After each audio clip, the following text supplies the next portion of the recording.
Oke guys, kali ini kita akan mengomentari berita yang akan ngebahas tentang konflik yang terjadi di Timur Tengah yang semakin memanas. Nah, untuk mengetahui konteksnya, mari kita bersama simak beritanya. Kita mulai videonya.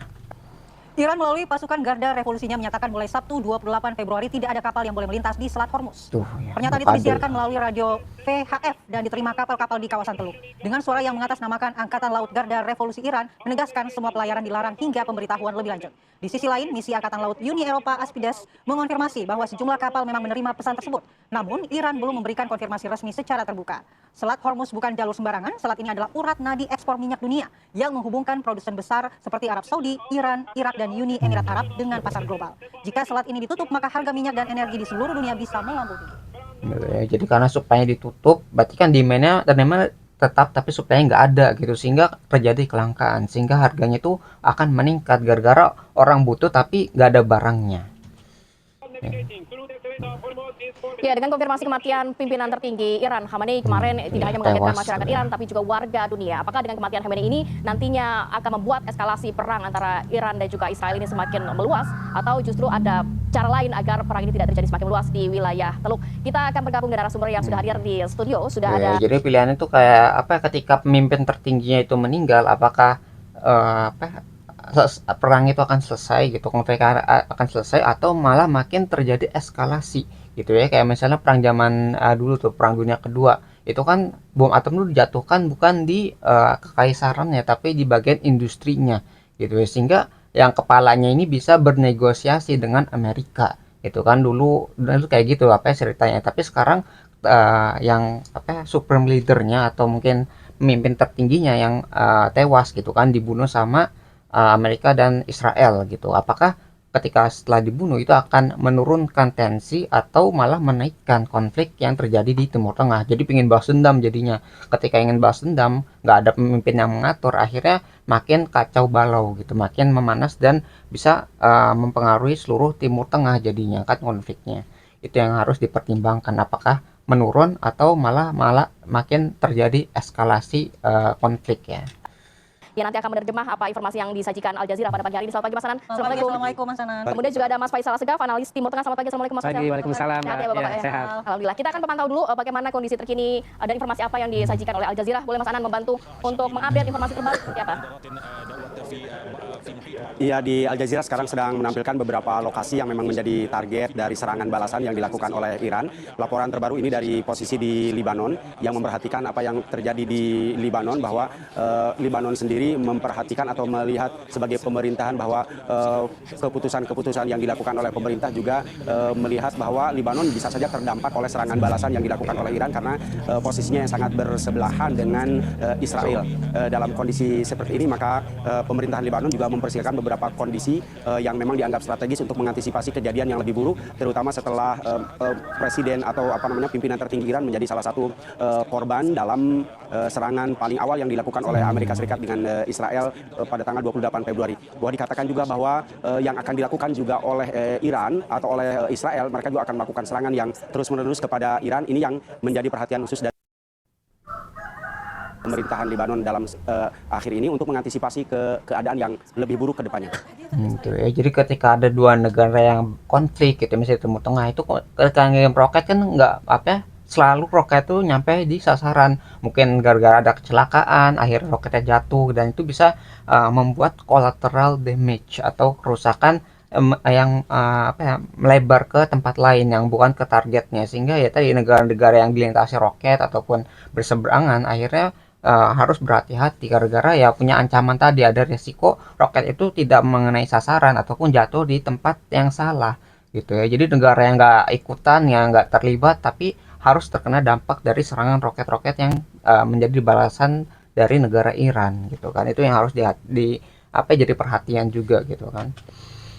Kemudian Al Jazeera juga melihat di posisi yang lain, yaitu dari kota Ramallah. kota Ramallah adalah berada di tepi barat. Ini juga menjadi salah satu target di mana rudal Iran sekarang sudah bisa mencapai wilayah atau daerah kota Ramallah di tepi barat, dan dikatakan bahwa beberapa rudal bahkan beberapa waktu yang lalu sekitar 3 rudal sampai di daerah tepi barat, di kota tepi barat, dikatakan bahwa sirine terus terdengar di kota Ramallah di tepi barat ini, dan akhirnya beberapa perumahan yang baru saja dibangun oleh Israel juga menjadi salah satu target dari rudal yang diluncurkan dari Iran secara langsung, terutama menurut wartawan Al Jazeera bahwa setelah kematian pemimpin tertinggi Iran Ali Khamenei, bahwa rudal-rudal Iran semakin banyak yang diarahkan kepada Israel. Dikatakan bahwa oleh wartawan Al Jazeera bahwa menurut informasi-informasi akhir ini bahwa bisa dikatakan bahwa hampir semua kota Israel sudah terjangkau oleh rudal-rudal yang disampaikan dari Iran, terutama di kota Ramallah yang sebelumnya memang tidak terjangkau, tetapi beberapa saat yang lalu sudah terdengar beberapa ledakan di kota Ramallah di tepi barat. Yang menjadi perhatian adalah bahwa di tepi barat itu sendiri banyak banyak warga-warga Palestina yang memang merupakan mayoritas di tepi barat, bahwa Israel juga akhirnya melakukan atau mengeluarkan peringatan kepada Iran bahwa kalau terus melakukan serangan kepada Israel, maka pemerintahan Israel akan melakukan serangan yang lebih mematikan yang mungkin sebelumnya belum dilihat oleh Iran. Baik, terima kasih Mas Anan. Nanti kita lanjutkan lagi untuk mengupdate situasi di Timur Tengah melalui Al Jazeera. Tapi saya ingin bertanya dulu ke Mas. Jadi ini dari Iran juga ketika mengirimkan roket itu dia merekam secara membabi buta. Jadi yang penting nyampe ke Israel, nggak tahu targetnya apa gitu. Kalau misalnya kena warga sipil yang nggak tahu apa-apa, yang nggak terlibat apa-apa gitu, yang mungkin nggak bisa ngelawan gitu ya, itu juga bisa menjadi korban. Jadi kalau misalnya Amerika dan dari Israel tuh memiliki senjata yang canggih, dia bisa menargetkan gitu. Targetnya adalah target militer. Jadi warga sipil itu bisa diminimalisir korbannya atau mungkin bisa dihilangkan gara-gara presisi dari teknologi yang sudah diberikan gitu, yang mereka punya gitu. Jadi konfliknya itu tidak menambah kayak kejahatan perang lah, karena warga sipil itu adalah warga yang tinggal di sana gitu. Kayak misalnya kita Indonesia penduduk biasa gitu, yang harusnya nggak ikut terlibat, bukan militer kan, jadi nggak boleh menjadi target militer atau menjadi korban dari peperangan yang terjadi, yang harusnya diamankan, harusnya mengungsi, tapi harus jadi korban gara-gara keputusan dari pemimpin tertingginya gitu, atau dari negara tadi kan. Itu yang menjadi masalah juga yang harus menjadi perhatian, karena warga sipil tuh nggak boleh dikorbankan dalam perang. Ketika warga sipil itu menjadi korban gitu, itu bisa menjadi kejahatan perang secara internasional gitu ya, hukumnya seperti itu. Sudah diumumkan secara resmi di Iran kematian dari Ayatollah Ali Khamenei. Di sana 40 hari adalah hari berkabung yang ditetapkan. Lalu bagaimana menurut Anda kondisi dan situasi pasca kematian dari pemimpin tertinggi di Iran di sana? Tapi sebelumnya kita juga ingin mengkonfirmasi kalau dari kemarin sebenarnya kita masih berpikiran positif bahwa Ali Khamenei ini berada di tempat yang aman, karena kita tahu bahwa Iran selama ini sebenarnya menyatakan kesiapannya dan percaya diri atas serangan dari Israel maupun Amerika Serikat. Tapi pada akhirnya Ali Khamenei diumumkan tewas terbunuh. Sebenarnya Anda melihat kejanggalan apa dalam terbunuhnya pemimpin tertinggi Iran? Ya, ini perang kali ini merupakan pukulan paling telak, paling besar yang dialami Iran, karena di serangan pertama itu bukan hanya Panglima Angkatan Bersenjata yang tewas, yaitu terus juga ada Komandan Garda Revolusi, tapi juga pemimpin tertinggi Iran, Ayatollah Ali Khamenei yang tewas. Ini sama persis ketika tahun lalu, tapi waktu itu Khamenei selamat. Jadi waktu itu yang tewas juga Panglima Angkatan Bersenjata dan Komandan Garda Revolusi. Nah, kali ini yang tewas ditambah Ali Khamenei. Ini memang saya juga heran, apakah Iran tidak belajar dengan pengalaman tahun lalu, atau memang seperti kata Mahmud Ahmadinejad dalam sebuah wawancara, bahwa sudah Kementerian Intelijen Iran itu sudah disusupi oleh Mossad. Kita tahu seperang tahun lalu Mossad sangat berperan di lapangan karena bisa mengetahui di mana rumah-rumah para jenderal itu sendiri. Karena elit politik maupun militer Iran itu biasanya tinggal di wilayah elit di utara Teheran. Ada di sana. Tapi di sisi lain kematian Ali Khamenei yang tidak mau mengungsi, artinya dia ingin menunjukkan kepada rakyatnya dia bukan pemimpin yang pengecut. Itu sisi positifnya. Tidak seperti Netanyahu ketika serangan pertama dilancarkan ke Iran, dia langsung masuk ke bunker dengan para menteri senior. Sampai sekarang pun ada di bunker. Tapi Khamenei ingin menunjukkan bahwa dia pemimpin yang siap mati syahid, dan itu sudah ini sedikit banyak sebelumnya juga bahkan ya, dengan sedikit, sedikit Ya, banyak jadi ketika si pemimpin tertinggi itu tewas itu ketika sedang kayak rapat gitu, soalnya banyak orang-orang penting yang berkumpul, jadi kayaknya sudah dilacak gitu ya, orang-orang penting yang menjadi target militer gitu bagi Amerika Serikat dan Israel, karena sedang ngumpul-ngumpulnya gitu, sedang orang-orang pentingnya sedang ngumpul, itu dibom langsung gitu menggunakan rudal yang canggih, udah secara akurat bisa mengenai sasaran. Akhirnya orang-orang penting di Iran gitu ya, termasuk pemimpin tertingginya itu tewas dalam kejadian atau operasi peluncuran roket tadi yang dikirimkan oleh Amerika Serikat dan Israel gitu. Karena berarti posisinya udah diketahui nih, saat-saat lagi ngumpul, mungkin lagi rapat, lagi membicarakan sesuatu yang penting, itu akhirnya bisa dihabisi semuanya gitu. Jadi itu mungkin kecanggihan atau kemajuan dari intelijensi ya, dari Amerika Serikat sama Israel gitu, sehingga bisa menyusupi ataupun melacak orang-orang yang penting yang memiliki pengaruh di Iran. Moral bahwa ada kebanggaan bagi rakyat Iran bahwa pemimpin kami bukan pemimpinnya pengecut. Ketika dia siap melawan agresi Amerika dan Israel, dia pun siap mati paling pertama. Ya, Mas Faisal, kalau kita melihat judul atau tema kita pagi hari ini, Timur Tengah membara nuklir mengancam dunia. Begini, yang menjadi kekhawatiran dunia, apakah nantinya dengan kematian Khamenei akan memicu eskalasi lebih besar, atau justru nanti kan dengan pergantian pemimpin mungkin lebih pragmatis, menerima kekalahan, berdiskusi dengan Amerika Serikat seperti yang dilakukan Venezuela, atau Anda melihat justru nantinya nuklir ataupun rudal-rudal semakin banyak diserang kepada Israel nih? Ya, sejak kematian Khamenei memang serangan dari awal pertama juga serangan makin gencar.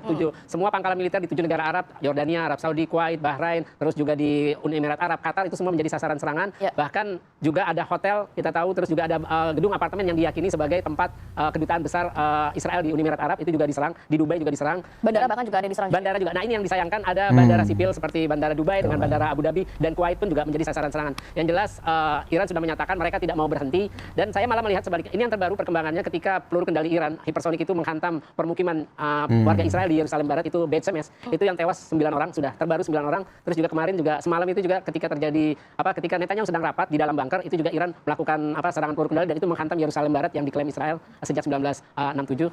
Nah, saya kira kalau misalnya Jadi memperburuk citra gitu juga. Jadi soalnya dia tuh si Irannya itu hanya menyerangnya secara membabi buta. Jadi ketika membalas serangan itu yang dikorbankan adalah warga-warga sipil, bukannya target-target militer gitu. Yang harus, kok target militer kan wajar gitu. Emang itu bisa melawan balik gara-gara emang target militer. Tapi kalau misal warga sipil yang nggak tahu apa-apa, yang nggak memiliki kekuatan, tiba-tiba diserang dan harus menjadi korban, itu bisa memperburuk citra dari negara yang menyerang gitu. Jadi karena bukan target militer tapi orang yang tidak memiliki kemampuan atau memiliki kekuatan untuk melawan balik gitu. Jadi itu akan memperburuk citra negara tersebut. Jadi Iran itu dianggap buruk karena tidak mampu mengendalikan senjatanya sehingga bisa mengorbankan warga sipil dari negara lain gitu, yang mungkin nggak terlibat ataupun tidak mengetahui apa-apa ataupun tidak bisa melawan balik serangan dari Iran itu. Bayangin ada roket, kita nggak punya apa-apa, ngelawan apa-apa, akhirnya ketika roket meledak kita jadi korban gitu kan. Itu yang sangat disayangkan, sehingga Iran tuh dianggap negara yang buruk, dianggapnya dia negara penjahat gitu kan. sudah meluas. Hizbullah semalam juga sudah menembakkan peluru kendalinya karena Hizbullah itu adalah proksinya proksinya Iran yang dibantu pendiriannya ya. Jadi memang eskalasi meluas, dan saya melihat malah Trump ini seperti ketakutan. Berkali-kali Trump terakhir dia ngomong, "Ayo rakyat Iran segera turun ke jalan, tumbangkan rezim ini." Karena Trump tahu pilihannya cuma dua untuk menumbangkan rezim mulai di Iran. Pertama, menggerakkan rakyat Iran untuk demo besar-besaran, people power, tapi itu tidak terjadi. Pengalaman bulan lalu pun juga sama, rezim demonstran anti rezim di Iran jumlahnya kalah besar dengan rezim pro Iran. Nah, pilihan kedua adalah melakukan invasi. Apakah Amerika Serikat dengan Israel berani menurunkan pasukannya di sana? Sedangkan Israel sendiri berperang. Masalah yang pro sama yang kontra sama negara di pemerintahan di Iran itu, masalahnya kita nggak terlalu tahu ya datanya. Soalnya kalau dari Iran itu biasanya negara yang tertutup. Mereka tuh kadang membatasi dari internetnya, mungkin dari media sosialnya gitu kan. Jadi pemerintah itu benar merangkeng atau menutup akses dari media sosial dan akses internet dari warga Irannya sendiri. Jadi masalah yang pro dan kontra dengan pemerintahan Iran itu kita tidak bisa menentukan. Karena kadang-kadang negara yang tertutup seperti itu kadang mungkin menindas warga sendiri, mungkin ada yang menembaki kasusnya karena media sosial dan internet dimatikan, mereka tidak bisa mengabarkan. Kita jangan sampai ngambil bias begitu saja secara subjektif, karena kita nggak tahu nih bagaimana kondisi sebenarnya yang terjadi di Iran gitu. Ternyata mungkin di Iran tuh sangat-sangat tertindas gitu ya, mungkin mata uang yang udah nggak berharga, di sana hidupnya sudah tidak mencukupi, sehingga hidup mereka, warga sipilnya ya khususnya itu, mereka juga tidak suka dengan pemerintahan yang ada di Irannya, sehingga ingin menggulingkan atau mengganti kekuasaan yang ada gitu ya dari pemimpin tertinggi tadi gitu. Sehingga ketika pemimpinnya bisa diganti, terus mungkin kebijakannya juga bisa disesuaikan, sehingga nanti kedepannya masa depan dari warga Iran ini juga bisa lebih cerah gitu. Jadi kita jangan bisa ngambil satu sisi saja gitu, tapi kita juga harus ngambil sisi dari penduduk atau warga Iran yang hidup di sana. Karena kita nggak tahu, makanya kita nggak bisa langsung mengambil kesimpulan bahwa wah yang pro lebih banyak ataupun yang kontra lebih sedikit dan sebagainya. Karena yang lebih tahu ya mereka yang hidup di sana gitu, dibandingkan dengan kita di Indonesia kan berbeda tempat tinggalnya. Mungkin ya kita nggak tahu, makanya jangan langsung ngambil kesimpulan begitu saja. isi dukungan Iran 2 tahun pun tidak menang. Ya, mungkin saya mau ke Mas Anan. Mas Anan, bagaimana Anda menanggapi kemudian kekosongan pemimpinan atau transisi kepemimpinan pasca kematian dari Ali Khamenei di sana? Lalu kira-kira respons dari pemimpin yang baru ini akan seperti apa terhadap serangan Amerika Serikat dan Israel ini? Apakah nanti akan lebih dekat mendeklarasikan diri menjadi negara nuklir begitu? Ya, sebetulnya negara Iran itu beda dengan Irak ketika Saddam Hussein mampu ditumbangkan ya, dengan sangat mudah. Rakyat diatur oleh Amerika Serikat dan akhirnya mereka melupakan Saddam Hussein. Kalau ini banyak yang pro ya. Ini masalahnya Kepada pemerintah. negara ideologis yang merupakan agama sudah menjadi. Jadi Ali Khamenei ini bukan pemimpin tertinggi saja, tapi pemimpin ideologis. Ya. Ini yang agak berbeda dengan Irak. Jadi seperti kata Mas Faisal tadi, walaupun misalnya rakyat disuruh berdemo, tidak akan berdemo. Mereka keluar malah pro kepada pimpinan mereka. Karena ini bukan lambang negara, tapi juga lambang ideologis. Nah, untuk penggantinya memang sejak 2 tahun yang lalu sebetulnya Sebenarnya kalau misalnya lihat disuruh demo atau enggak, sebenarnya setelah kematian tertingginya itu ada yang merayakan. Jadi ada sebagian warga Iran yang merayakan seperti ketika Maduro, yang Maduro itu pemimpin yang Venezuela yang ditangkap, yang diculik sama Amerika dan akhirnya sudah bisa diambil gitu ya, diculik dan dipenjara di Amerika. Itu mereka tuh ada yang senang juga gitu ketika pemimpin yang dianggapnya diktator, dianggapnya menindas rakyat itu bisa dihilangkan atau bisa diganti gitu. Berarti kan ada yang pro juga gitu dan senang ketika pemimpin yang menindas tadi, yang diktator tadi itu digantikan dengan orang lain gitu. Jadi ada vacuum of power. Jadi benar-benar kosong sekarang. Yang menggantikan mungkin yang pro gitu kan dari pemerintahan gitu. Kalau misalnya itu tidak mampu diganti ya berarti nanti pemerintahan yang lama itu mungkin akan diteruskan dan akan makin menindas warga yang tadi tidak suka dengan pemerintahannya. Karena di sana tuh kalau kita ketahui itu mata uangnya sudah tidak berharga, inflasi sangat tinggi dan untuk memenuhi kebutuhan sehari-hari gitu itu sangat sulit sekali gitu. Jadi kasihan kalau misalnya warga Iran yang tertindas dengan kebijakan pemerintahnya itu tidak mampu merubah keadaan hidupnya. Ya, jadi ini kayak kesempatan lah ketika pemimpin tingginya itu tewas itu bisa diganti dengan orang yang mungkin bisa lebih baik dalam mengatur negaranya sendiri.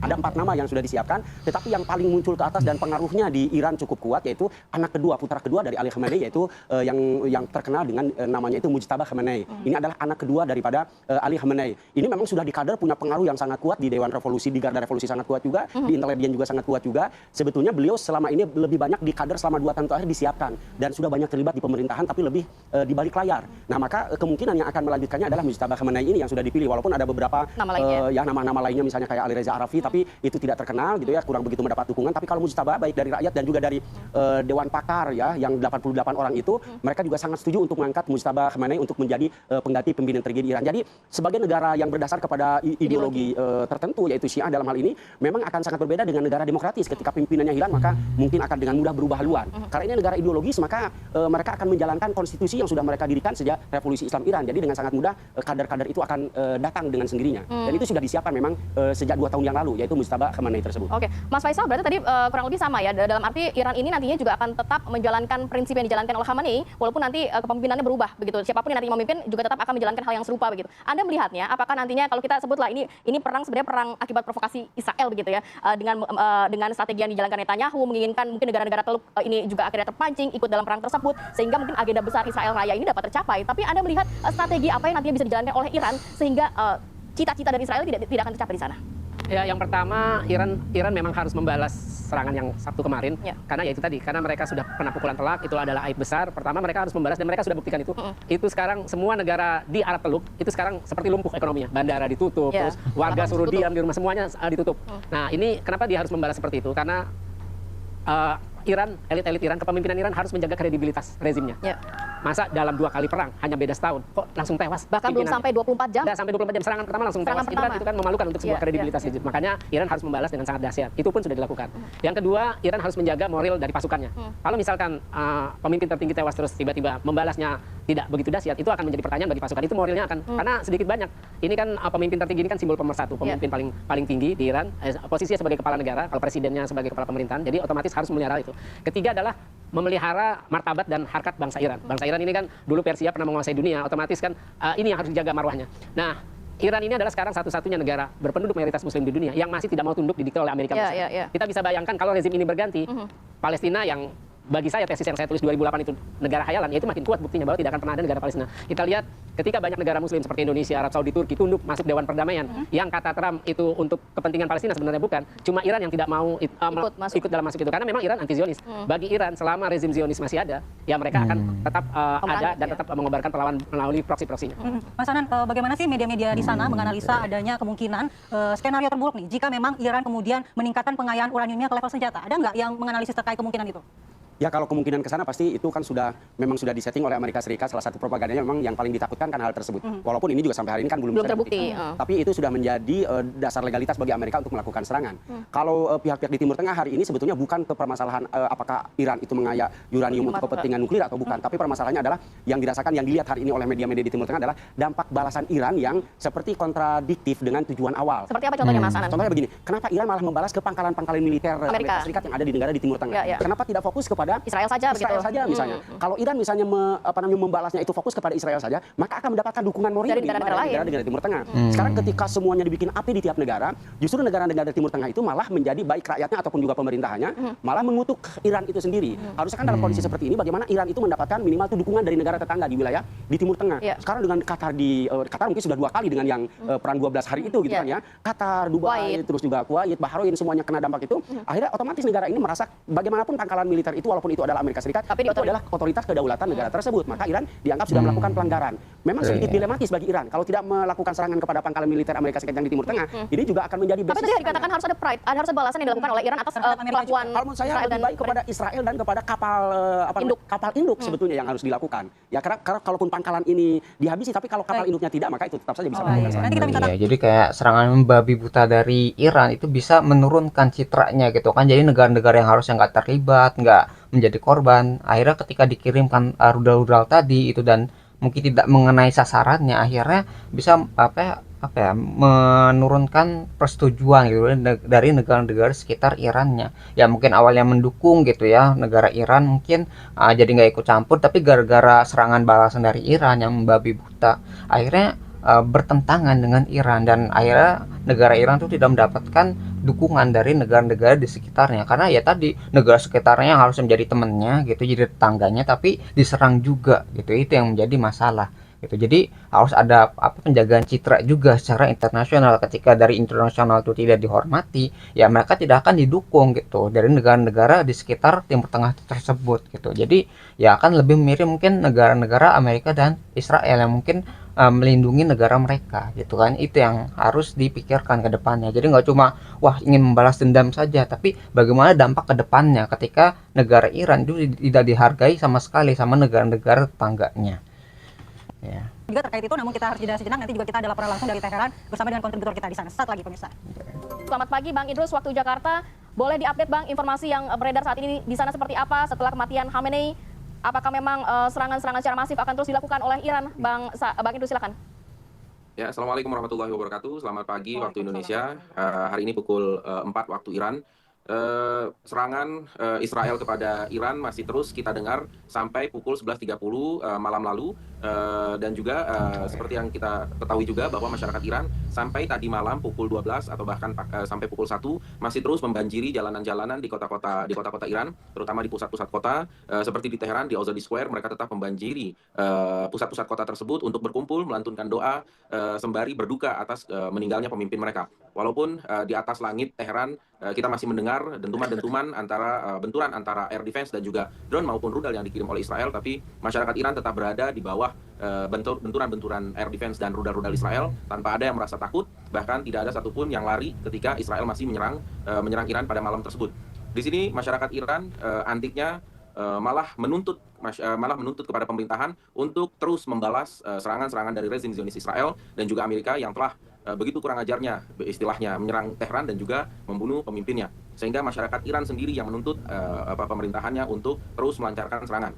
Dan per kemarin tanggal 2 Maret di malam hari kita melihat bahwa eskalasi serangan Iran kepada Israel juga terus meningkat. Sepertinya serangan-serangan Iran seperti yang dikabarkan di media-media lokal, eskalasi serangan Iran hari demi hari akan semakin meningkat seperti apa yang dikatakan oleh Oke, jadi sini mungkin media juga ada biasnya juga. Jadi yang dibahas di sini adalah yang pro sama pemerintahnya saja. Tapi di Iran itu juga nggak sepenuhnya pro sama pemerintahnya, tapi ada yang kontranya juga. Soalnya yang kontranya, yang nggak setuju sama pemerintahnya itu mereka mengadakan selebrasi dan mengadakan pesta kayak senang sekali ketika pemimpin tertingginya itu bisa tewas gara-gara konflik ini gitu, karena ya tadi pemimpinnya dianggap tuh diktator dan ketika mengurus negaranya itu nggak benar gitu, sehingga terjadi inflasi yang sangat tinggi, mata uangnya itu udah dianggap kayak nggak berharga lagi karena satuan di sana itu mungkin udah jutaan atau mungkin pakai triliunan gitu lah, pokoknya miliaran gitu lah, pokoknya gara-gara uang itu saking nggak berharganya di mata dunia gitu. Jadi inflasi sangat tinggi sehingga menyengsarakan warganya sendiri. Nah, yang udah sengsara selama berpuluh-puluh tahun karena ini rezimnya sudah berdiri selama sekitar 40 tahun ya, sekitar 40 tahunan, dan itu tidak mampu mensejahterakan rakyatnya sendiri. Nah, inilah yang mungkin bisa mengadakan kontra terhadap pemerintahnya yang tidak setuju, yang antagonis gitu, yang senang ketika pemimpin tertingginya itu tewas gara-gara konflik seperti ini. Itu yang nggak dibahas ya di medianya gitu kan. Yang dibahas tuh hanya yang pro-nya saja, yang setuju sama pemerintahnya. Jadi ini ada bias juga dalam media. elit militer Iran, mereka mengatakan bahwa peperangan ini baru saja dimulai. Ya, Bang Idrus, apakah di tengah masa berkabung selama 40 hari di sana ada dampak dari serangan yang terus dilakukan oleh Israel ke Iran? Adakah infrastruktur yang mungkin lumpuh di kota Iran dan provinsi-provinsi lainnya? Ya, untuk sementara ini dampak yang paling besar kita lihat dari serangan Israel dan Amerika itu terjadi di kota Teheran ya. Tapi kota Teheran tidak lumpuh sama sekali. Hanya memang di beberapa titik di kota Teheran itu yang terlihat hancur. Akan tetapi masyarakat masih tetap beraktivitas seperti biasa. Walaupun pemerintah telah meliburkan Iran selama 7 hari karena dikatakan sebagai libur nasional dan juga menyampaikan bahwa 40 hari sebagai hari berkabung nasional. Akan tetapi di Teheran tidak menjadi kota hantu ya.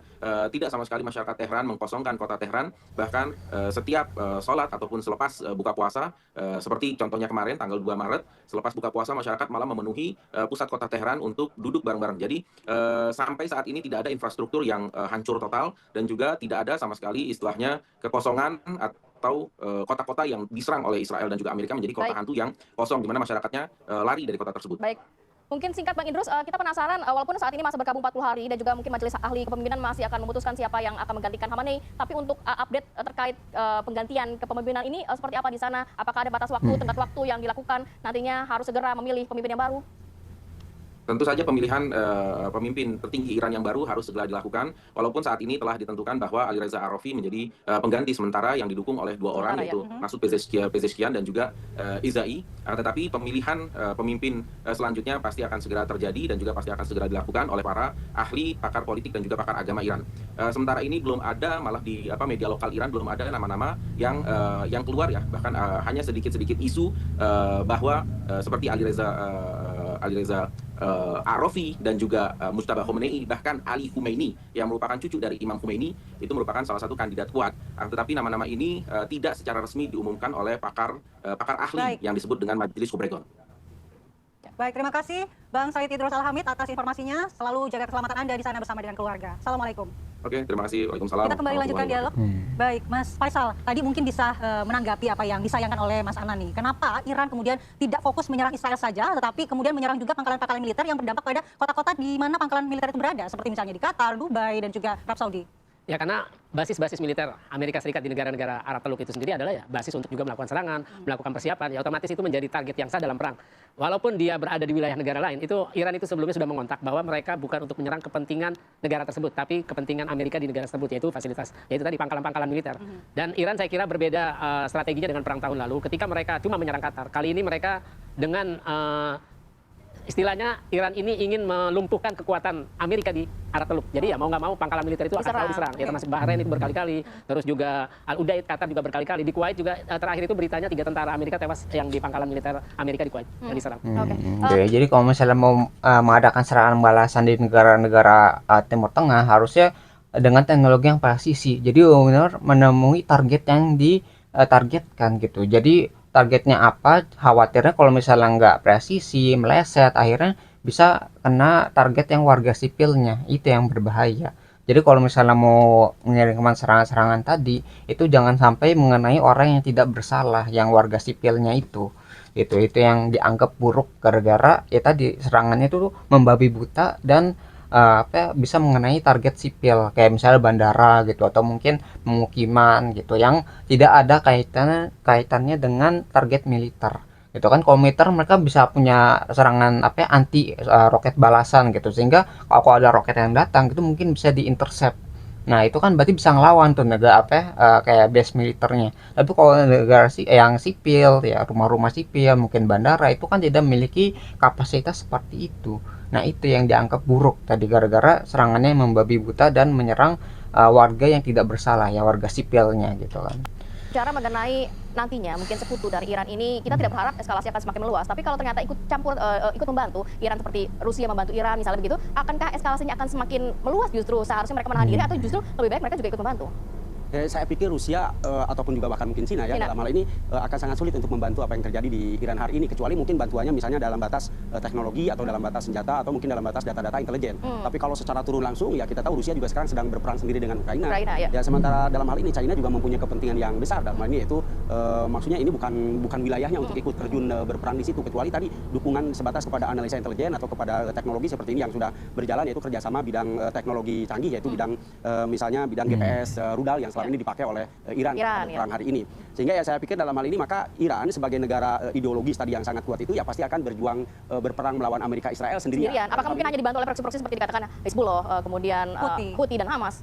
Ya saya pikir untuk kalau untuk Hamas mungkin tidak mungkin. Tidak mungkin ya, Hezbollah dan Houthi ya? Ya Hezbollah dengan Houthi itu sudah pasti mereka memainkan peranannya untuk membantu Iran dalam hal ini. Semua proksi-proksi yang ada di sekitar Timur Tengah sudah pasti membantu Iran. Tetapi maksudnya kan kapasitasnya tidak sebesar seperti yang kita bayangkan untuk bisa membantu lebih dalam, lebih kuat. Tetapi saya pikir Iran akan kuat di sini karena mendapat dukungan yang sangat kuat dari rakyatnya. Mereka bersatu seperti tadi bahwa target daripada yang dilakukan oleh Amerika Serikat dengan Israel itu mungkin pertama adalah menggulingkan rezim. Ya tetapi mungkin salah satu hal yang harus menjadi pertimbangan bahwa tadi rezim ini bukan rezim kekuasaan tapi rezim ideologi yang mungkin agak sulit untuk ditumbangkan. Bagaimana menumbangkan hampir lebih daripada 90% ideologi Syiah yang ada di Iran. Maka itu akan sangat berat, kecuali tadi seperti kata Mas Faisal, apakah akan berani invasi darat gitu masuk ke darat ke sana ke Iran. Ini kan akan menjadi perang yang sangat lama bertahun-tahun dengan melawan Iran yang sudah mempunyai teknologi dan sifatnya negara gitu ya, bahkan untuk melawan Hamas saja gitu ya tidak berhasil sampai hari ini. Oke, baik, saya mau ke Mas Faisal lagi nih. Kalau tadi ada kaitannya dengan keterlibatan negara-negara lain, taruhlah mereka tidak turut serta dalam perang ini, tapi kan mereka bisa melakukan tekanan-tekanan agar serangan Amerika Serikat dan Israel ini kemudian dihentikan. Kira-kira apakah Iran ini memegang kartu as dengan menutup Selat Hormuz agar negara-negara lain ikut menekan perang dari Amerika Serikat dan juga Israel? Ya sejauh ini sudah ada wacana bahwa Amerika itu terakhir itu Trump bilang bahwa pemimpin baru ini ingin berunding. Saya kira itu klaim bohong dari Trump karena kan sekarang ini bola ada di Iran. Iran tidak akan mau berhenti kecuali ya Amerika dengan Israel yang berhenti. Jadi perang ini bisa berhenti hanya dua. Pertama Amerika dengan Israel mau berhenti atau Iran merasa sudah cukup kalau mereka berhenti. Kalau Iran merasa belum cukup, ya mereka akan terus. Karena saya lihat sekarang Amerika dengan Israel ini udah kewalahan.